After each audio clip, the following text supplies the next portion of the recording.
Europe সফরে এসে পর্তুগালে মাঠ মাতালেন বাংলাদেশের জাতীয় ক্রিকেট দলের সাবেক অধিনায়ক Mohammad Ashraful.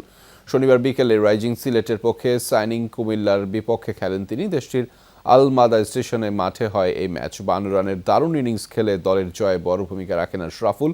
Bangladesh cricketer association in পর্তুগালের উদ্যোগে অনুষ্ঠিত হচ্ছে 16 ওভারের এই টুর্নামেন্ট। বাংলাদেশ ক্রিকেটের সাবেক এই অধিনায়ককে পেয়ে উচ্ছ্বসিত প্রবাসীরা। এ সময় উপস্থিত ছিলেন সর্বস্তরের প্রবাসীরা।